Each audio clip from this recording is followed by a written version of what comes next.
1 Timothy 1 verse 5. Now the end of the commandment is charity.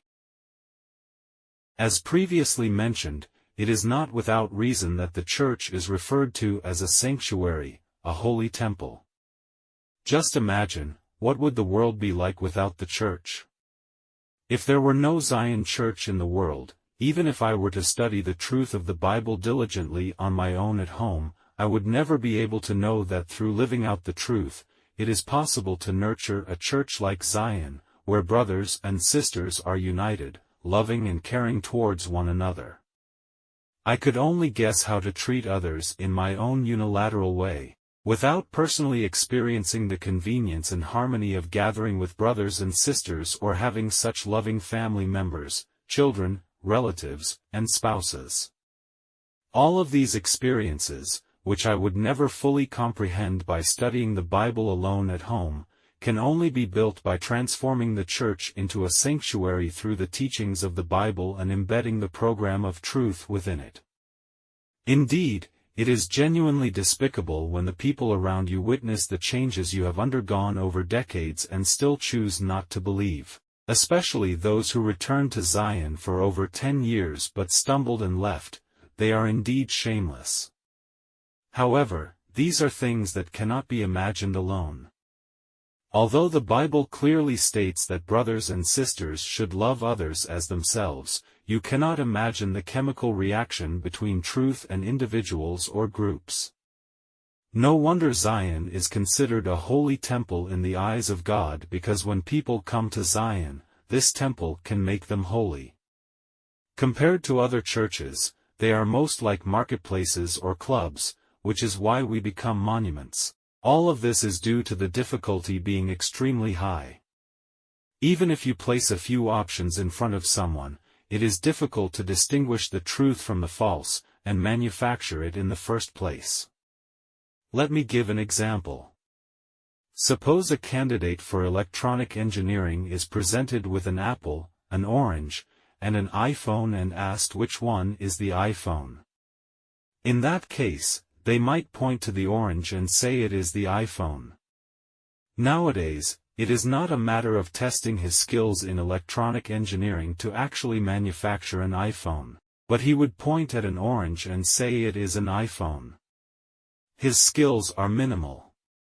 Similarly, other pastors are so deluded that they cannot even recognize us as the holy temple. How insane is that? They dare to call themselves pastors.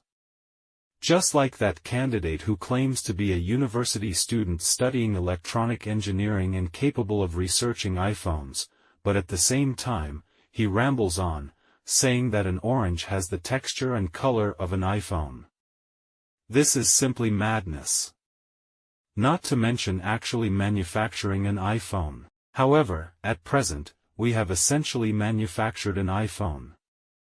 So, how far apart are we from other pastors? They have no understanding of distinguishing things, nor do they know that Zion is a sanctuary, let alone building it from scratch.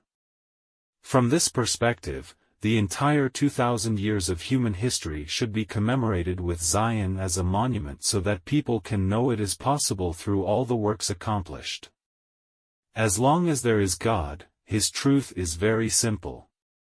Anyone who attaches themselves to Him can work with God and grow under His divine nature. That is God's purpose. God does this because what He truly needs is our character in the pursuit. It is the divinity that is born through choices and decisions. All Christians should be the same. Therefore, God only leaves behind the Bible, not the finished product, because the process must be chosen by you. Otherwise, it is not truly yours and cannot be forced upon you. It must be genuinely sought. I still remember that when I first believed in the Lord, the most challenging thing to understand was why we needed to seek. Why did the bride need to seek? Why did faith need to be sought? Shouldn't they be within reach? Western missionaries have always sent rice directly to people. Isn't that faith? Just like when I used to believe in Taoism, I also didn't understand why we needed to seek. shouldn't Taoism be directly handed to us? It should already exist. However, the Bible still requires people to seek faith. Why? In the process of seeking, you need to make choices and decisions, gradually becoming a different person. This process of change occurs as you grow. People cannot mature overnight. They must grow before they can handle significant changes and pressures. It is through these changes that you truly become godly. Do you know how difficult it is to transform yourself into a god?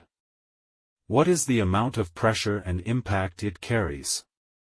Let me give you an example. You will understand how much of a fairy tale it is.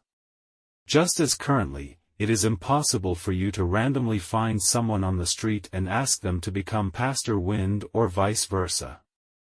You know it is simply not possible, even in your wildest dreams.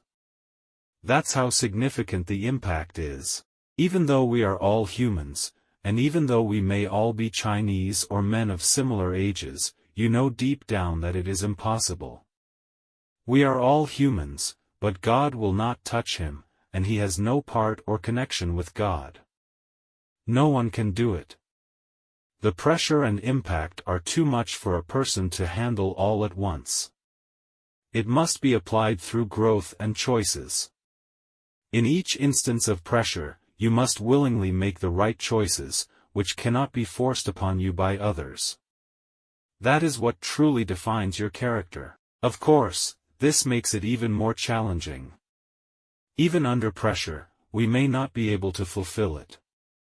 Clearly, God intended it this way to make each place have its own unique customs, culture, and spirit. In the process, you need to learn to be sanctified. Only then can you become like God, having his image, because that is what God's image is. It is the ability to constantly better oneself in a self-sufficient state. This is one element of divinity. 1 Timothy 1 verse 5. Now the end of the commandment is charity.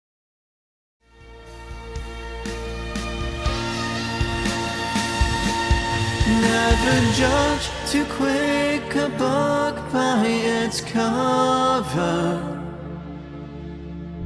Take the time to read its pages and look deeper. Jesus offers his point of view. All along he's provided us clues.